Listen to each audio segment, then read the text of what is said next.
Jadi saya terlahir normal, seperti bayi pada umumnya. Kemudian di usia 2 tahun, setelah mengalami panas yang sangat tinggi, dibawa ke dokter. Akhirnya di situ diputuskan bahwa saya terserang polio.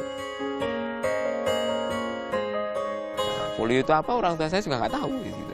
Jadi sekedar dia merawat anaknya menurut pengetahuan orang tua saya seperti itu.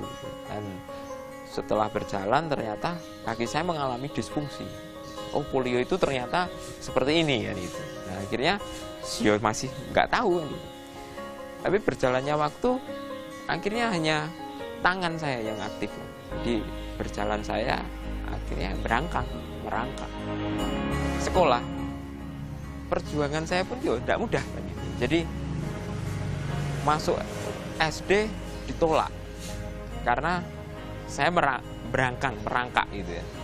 Dan di situ menurut saya kayak apa? Seakan-akan saya nggak bisa melanjutkan apa ini hidup saya kan gitu. Tapi akhirnya tidak ambil terlalu jadi masalah besar gitu. Terus diusulkan sama temannya ibu.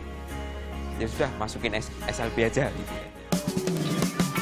Saya terlibat di beberapa kegiatan kampus yang menurut saya itu yang salah satu membesarkan mental saya. Saya jadi sekjen Dewan Mahasiswa. Semester 3 saya sudah jabatannya sekjen Dewan Mahasiswa dan harus ngurusi sekampus UNS.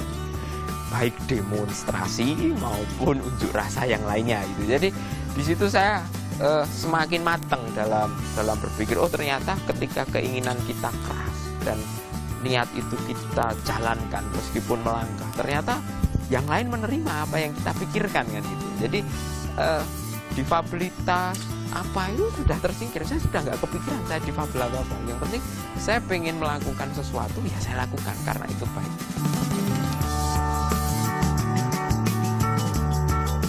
Triyono nggak pernah memandang bahwa dirinya itu difabel. Itu yang poin pertama. Jadi ketika kita selalu belajar bersama tentang bisnis, kadang di suatu tempat kita menemukan tempat di mana kita harus menaiki anak tangga. Saya biasa saja, tapi bagi Triyono ketika saya tanya, Mas Triyono bisa nggak naik ini? Oh bisa, gampang. Dia selalu semangatnya itu luar biasa. Walaupun yang saya lihat itu terkadang ngerasa susah untuk naik, kemudian sangat bersusah payah, tapi dia ngerasa bahwa dirinya adalah normal. Pikiran saya cuma sederhana waktu itu. Jadi bagaimana supaya teman-teman ini bisa terjamin mobilitasnya. Dia dari rumah mau kemana atau dari mana mau balik lagi ke rumah itu selalu standby tanpa dia harus kesulitan untuk akses itu.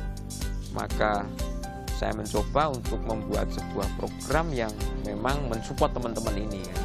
Ya sederhana aja. Saya mengadakan atau membuatkan motor, kita supportkan untuk teman-teman difabel yang kurang mampu agar mereka mobilitasnya jadi lebih baik. Ternyata muncul masalah, bukan hanya mobilitas di situ, include juga ternyata di situ harus ada kegiatan ekonomi yang berkaitan dengan mobilitas. Karena motor ini adalah kaki untuk teman-teman. Ya alhamdulillah dari kuliah itu sudah saya mulai belajar bisnis dan sudah ada bisnis yang jalan juga. Jadi mempelajari hal baru menurut saya di IT ya. Oke, wah saya pelajari, saya create, akhirnya mulai saya desain namanya apa ya kira-kira. Oke, saya kasih nama Diva City Tour and Transport akhirnya. Diva kita canangkan yang awalnya hanya bagaimana supaya anak-anak ini bisa cari uang gitu kan. Ternyata di balik itu ternyata ada 35.000 orang yang sudah menanti gitu ya. Sarana transportasi yang benar-benar mereka menjamin dari rumah kemana dan kembali ke rumah. Luar biasa ini. Dan kita baru tahu ternyata juga apa yang kita lakukan adalah pertama di Jogja, pertama di Indonesia, dan pertama di dunia. Ojek yang melibatkan teman-teman difabel yang melayani teman-teman difabel yang lain.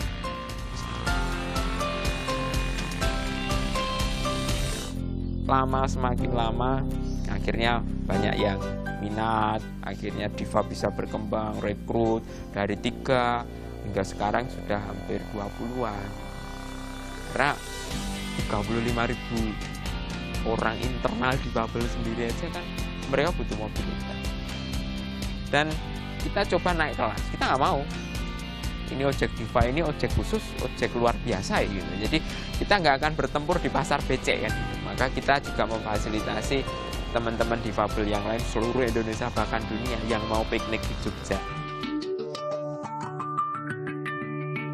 Saya berharap bahwa kita bukan lahir dari belas kasihan siapapun gitu, tapi kita lahir dari kerja keras kita semua.